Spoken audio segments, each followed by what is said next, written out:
Monsieur le Président, fatigué de la vie tumultueuse de la grosse pomme, épuisé par la pollution, la criminalité et le bruit de la ville, la solution pour vous, c'est le forfait Roxham, tout inclus.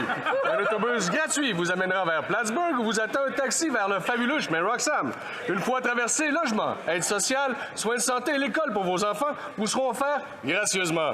Roxham, le forfait tout inclus, n'attend plus que vous. Monsieur le Président, le ministre de l'Immigration n'a pas tanné de faire rire de lui. Quand est-ce qu'ils vont suspendre l'entente ces tiers pays sûrs? L'honorable ministre de l'Immigration. Cette situation est une joke.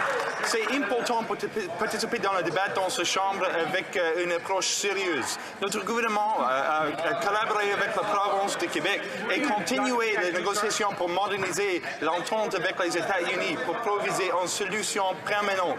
Monsieur le Président, quand mon ami cherchait un chicane, j'avançais la solution.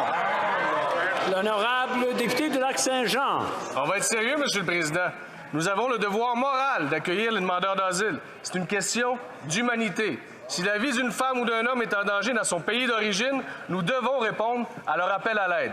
Mais ce qui est en train de se passer avec le chemin Roxham tourne au ridicule. C'est rendu que les Américains utilisent cette voie irrégulière pour se dégager de leurs propres responsabilités et invitent des réfugiés à quitter vers le Québec pour des raisons qui, parfois, sont toutes sauf humanitaires. Qu'est-ce que le gouvernement attend pour suspendre l'entente sur les tiers pays sûrs? L'honorable ministre. Monsieur le Président, la solution de mon ami est de changer le maire de place. Il n'y a pas une solution magique pour cette situation. C'est essentiel pour avancer les solutions sérieuses. J'ai une rencontre avec mon homologue de la province de Québec la semaine passée pour discuter la solution et le rôle pour le gouvernement fédéral de soutenir les efforts de la province de Québec.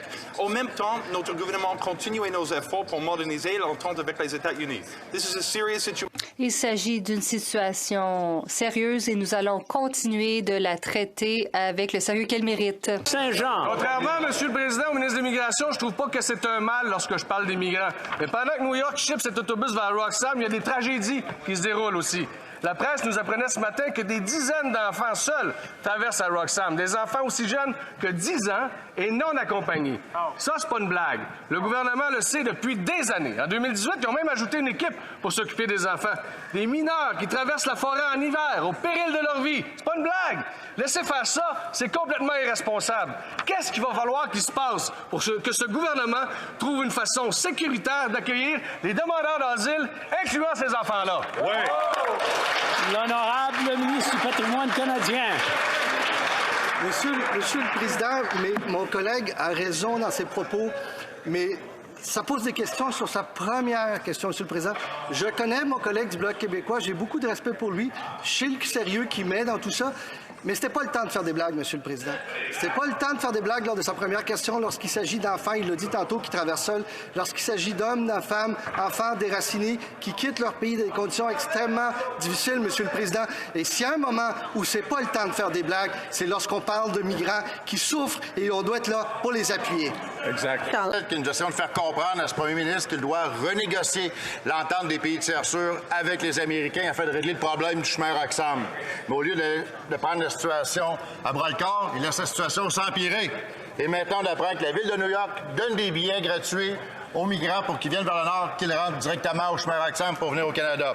Pourquoi le premier ministre n'assume pas son échec et qu'il ferme le chemin Roxham afin que nous puissions aider les personnes qui attendent légalement leur entrée au pays alors que leur dossier est coincé dans les dédales d'Immigration Canada? Bravo! L'honorable ministre de l'Immigration. Monsieur le Président, je peux dire aux députés que l'on prend cette question très au sérieux et je travaille pour vérifier la véracité de ce qui a été signalé dans le Post. Nous travaillons avec nos homologues pour veiller à appuyer les plus vulnérables, pour veiller à répondre à leurs besoins de base. Là-dessus, je dirais que c'est l'un de ses collègues de ce côté de la Chambre qui a refusé d'offrir des services à des immigrants et nous allons continuer d'offrir les services